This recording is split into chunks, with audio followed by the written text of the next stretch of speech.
about. Now the sixth topic is mystery of Haku.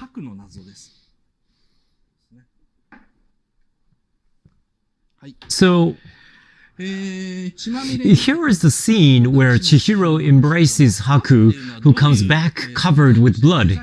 In terms of how he functions in the structure of the story, he's designed as a bad boy figure as seen from a girl.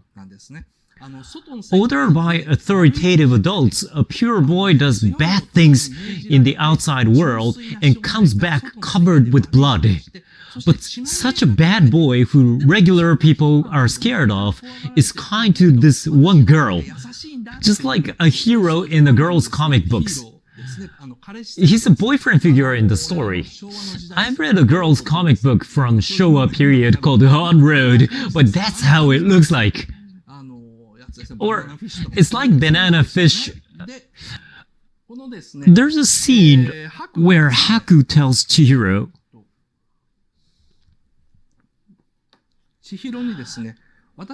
"I've always been watching you." When Chihiro asks, "How do you know my name?" he answers, "I have known you since you were little."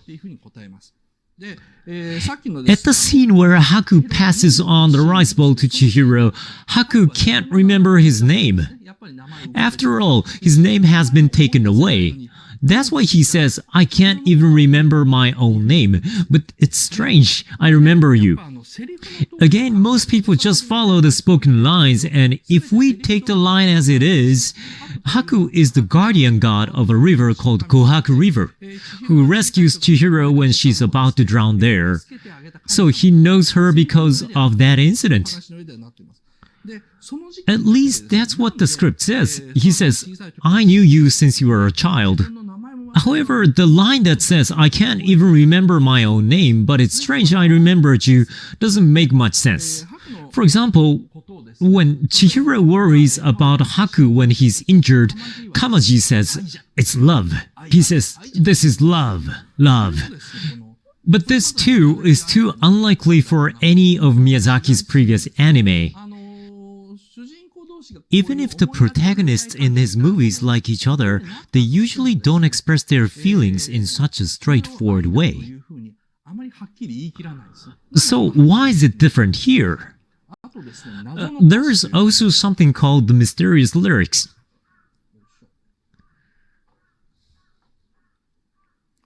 When Miyazaki made the movie, he sent some lyrics to Joe Hisaishi, the music producer, to tell him the image of the movie. I just quoted parts of it. It's a poem titled "At the River That Day." "I go from the backyard where the sun shines, through the forgotten door and down the path where the hedges cast shadows on. The young child running from the other side is me, soaking wet and crying. I follow the footsteps of the sandbox farther to the now buried river. The aquatic plants sway between the garbage. I met you in that small river. My shoes flow away slowly and get drawn into a small swirl and disappear. The dust that covered my heart and the fog that hid my eyes go away. The hand touches the air and the feel take the bounce of the ground. I live for someone and someone who lived for me. I went to the river that day. I went to your river." Well, it didn't become an official song, but these mysterious lyrics such as "I return soaking wet," "My shoes are flowing away slowly," "Someone who lived for me," seem to be hinting something. After all, he did not adopt this song in the main story, but it helps us think about the strange scene where Chihiro remembers the past. It's toward the end of the story where she flies with Haku. It's a scene after they go to see Zeniba, ask her to forgive Haku, and now she flies in the sky on a white dragon, the incarnation of Haku. It is the biggest climax of the movie. There Chihiro suddenly remembers. Well, like this. A hand is stretching out into the water. But the thing is, The size of the splash here is too big for just a hand put in the water. We can also think that it's because Chihiro drops, but no. If it's after she drops, then there shouldn't be such a big splash of water before the hand goes in. It looks like a hand stretches out toward the splash, caused by something bigger. To make this clear, let's look at the storyboard in the scene. You see the same cuts in the storyboard, but what I paid attention to is the instruction that says a child's hand stretches out quickly. It says a child's hand, and that's because they needed to distinguish it with Chihiro's hand. It's not her hand, it's somebody else's. But they didn't want to publicize whose hand it was. This scene is trying to depict how a hand stretches out for something large that has fallen into the water, but why a child hand, not Chihiro's hand? In the next scene, Chihiro remembers it. Now, please take a look at her shoulders. The color of the face and the shoulders is the same. This tells us that she's naked. The reason why Chihiro is naked in this scene is that when she's small, she falls into that river naked. Well, kids are often dressed only in underwears where they play in rivers. Just like that, Chihiro is half naked when she falls into that river. Well, then... the child who's reaching the hand out is wearing a t-shirt. Isn't that weird? If that hand was Chihiro's hand, the situations would contradict, because she's at least not wearing anything on her upper body. The question is then, what is being depicted? Well, I talked about that last time. Maybe I should talk about the original story. In an interview, Miyazaki always said that one day he had to make his version of the Night of the Milky Way train. And he said that Spirited Away became it. The theme was the fact that when a person is alive, it is because someone has made them alive.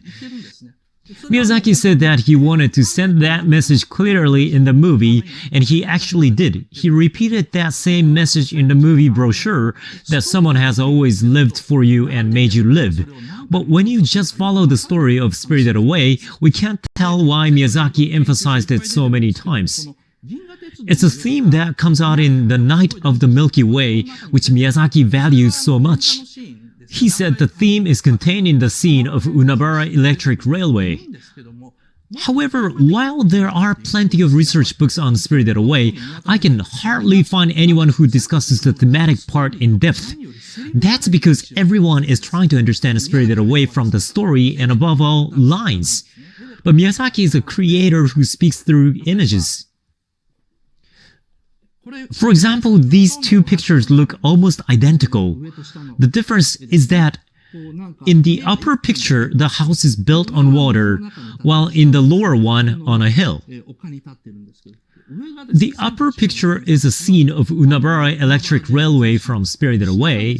The lower one is a scene from the anime of The Night of the Milky Way train, where everyone is about to go to the world of death. They're drawn in almost the same composition. This is also one of the respects Miyazaki paid towards The Night of the Milky Way train. He intentionally drew a scene in the same composition. In The Night of the Milky Way train, the main character Giovanni is spacing out on the hill on a summer festival night called Centaur Festival. And before he knew, he was on a train bound for the Milky Way. Then he finds his best friend Campanella standing in front of him, soaking wet from head to toe.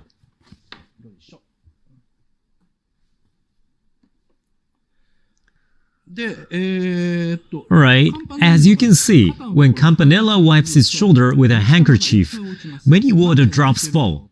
You may wonder why he's wet. Giovanni joyfully says, "We're always together, Campanella. We're always together."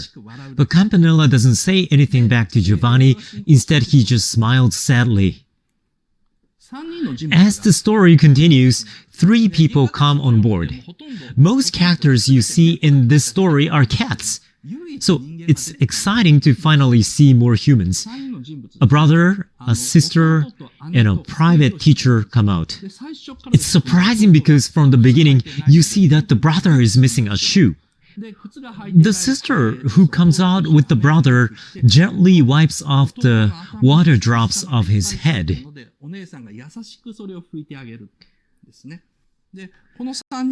They turn out to be the passengers of the Titanic. The ship they were on hit an iceberg, which caused a serious accident and everyone was submerged in the water. After all, this is the only scene with humans in it. It has this scary atmosphere. Then the teacher talks about the accident in a very gentle voice but without being emotional. She says, "I was thinking while pulling the hands of my students and overtaking other children who are waiting for the life-saving boats. Since the boats were only on the opposite side and in the back, she overtook other people waiting in line, pushed her way through the other small children on board in order to save her students. She went forward and forward in order to survive." But she thought, will this really be the happiness of these kids? Or is it my duty to take the sin and save them? As I reached the boat thinking like that, I saw a mother crying after finally loading her children on a boat and numerous other parents in the same circumstance. Finally, I couldn't care about what I had in mind anymore, so I hugged the 2 kids tightly on the ship that was sinking. The teacher talks about the incident so slowly and gently. While she talks, the sister wipes the brother's wet hair, then finds a shoe from somewhere, then put it on his foot. This scene contains the true greatness of Kenji Miyazawa, the author who also wrote The Nighthawk Star. Here he depicts people who attempt to make others happy through self-sacrifice. That was the theme that Miyazaki had always wanted to depict or had to depict. And that leads to At the River That Day, where the shoes flow away slowly and get drawn into a small swirl and disappear. Someone who has lived for me. He really tried to make an anime with this theme. Someone who has lived for me. The teacher of the Night of the Milky Way train says, "But it's going to be alright once we get to the Southern Cross. All the pain will be gone." And the 3 people get off at the station by the Southern Cross. There are a giant cross stands far beyond the horizon, and infinitely many worshippers walk towards the cross in line. The private teacher, the sister, and a younger brother are also dressed like the worshippers and walk along the cats. After passing the coal sack station, Campanella tells Giovanni, "I can't go with you anymore." And as soon as he says that, he goes behind the train and disappears. In fact, Campanella drowned after saving his classmate named Zanelli, who fell into the river. That's why the bodies of Campanella and the 3 other passengers were wet. Campanella sacrificed his life to help a friend. Well then, back to Spirited Away.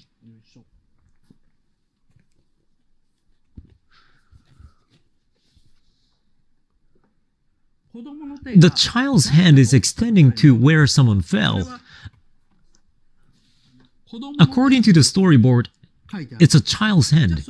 But it's not Chihiro, because Chihiro fell into the river naked. A child's hand stretched out to save her. In other words, there should be some child wearing a t-shirt who reached out to help Chihiro. And who's that? The main part of discussion in this part is to answer the question of who that is. When Chihiro says, "How do you know my name?" Haku says, "I've known you since you were little." The reason why Haku knows Chihiro from a young age despite the fact that he can't even remember his own name is that he's Chihiro's dead brother. Chihiro did not float her shoes in the river. She fell in the river. Her brother pulled her out to help her, but instead, he was swept out by the river and did not return. The scene shows how her brother became a god by sacrificing his life for someone else. Chihiro doesn't remember this. He says, "I don't remember this, but I heard it from my mother." Even though she says she floated the shoes, she doesn't remember it at all.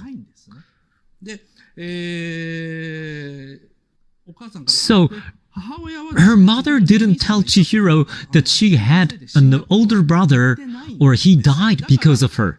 She only told Chihiro that she almost drowned in a river when she was little. That's why she doesn't remember the incident, but Haku does. The reason why Haku says, "It's strange that I remember you," and Kamaji affirms, "It's the power of love," it's because it's fraternal love. Haku doesn't want to hurt Chihiro's feeling, so even if he remembers what happened, he won't say it, nor will Kamaji. Or maybe Haku himself doesn't remember the incident. In the movie, they say Kohaku River was filled up with earth and disappeared later. The expression implies death, because this idea of landfill is a metaphor for burial, funeral, or a corpse. But he still is not a perfect god because Chihiro can see him. The real gods are only visible near Aburaya at night after the lights are turned on. In the end, he does turn into a perfect god.